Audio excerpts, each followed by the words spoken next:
ચેનલના દરેક કાર્યકર્તા અને અહીં વધારેલા વડીલો, માતાઓ, બહેનો અને ભાઈઓ, સૌપ્રથમ તો હું કડી ઠાકોર સેના અને ખાસ અમારા રાજુજી ઠાકોર સાહેબનો આભાર માનું છું કે જેમને મારા જેવા કેટલાય વિદ્યાર્થીઓને પ્રોત્સાહન મળે એવું શિક્ષણને લગતી પ્રવૃત્તિઓ અવારનવાર કરતા હોય છે। આજે દેશમાં સમાજના દરેક લોકોએ શિક્ષણને મહત્વનું પાસું બનાવી ઉત્તરોત્તર પ્રગતિ કરી રહ્યા છે। આજે ખુશી એ વાતની છે કે દેશ બદલાય કે ના બદલાય પણ મારો ઠાકોર સમાજ બદલાઈ રહ્યો છે। અત્યાર સુધી જીવન જરૂરિયાતમાં રોટી, કપડાં, મકાનની વાતો થતી હતી અને હવે મારા સમાજ થકી સાક્ષરતા, એકતા અને સત્તાની વાતો થશે। આજે સમાજની દીકરી બદલાઈ રહી છે। અહીં ઉપસ્થિત તમામ માતાઓને હું વિનંતી કરું છું કે દીકરીને ખાલી રસોડા પૂરતી ના રાખતા।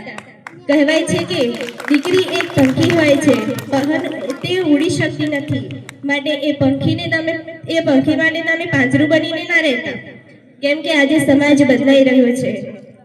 આજે તેથી શિક્ષણને સર્વોપરી ગણીને શિક્ષણ તરફ પગલાં માંડો।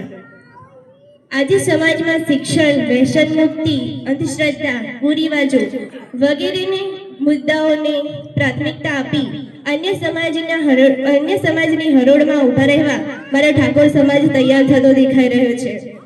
જો શિક્ષણ હશે તો દરેક ક્ષણ તમારી હશે। એક ક્ષણને જીતવા માટે આપણે શિક્ષણને અપનાવવું પડશે। જો શિક્ષણના સંકલ્પમાં તમે વિકલ્પ ના શોધો, કેમ કે આજે શિક્ષણના અભાવે કેટલીય જમીનો આપણે મોજ શોખ માટે વેચી દીધી છે। માટે એક સમાજની દીકરી છું એટલે બે હાથ જોડીને વિનંતી કરું છું કે શિક્ષણ લાવો, સાક્ષરતા વધારો। શિક્ષણની ખોટ સામે સમાજમાં કેટલા સ્ત્રોતો વધી રહ્યા છે। શાળા, સંકુલ, યુનિવર્સિટીઓ બની રહી છે તો તેનો લાભ લઈ સારો મુકામ હાંસલ કરી શકો છો। આભાર।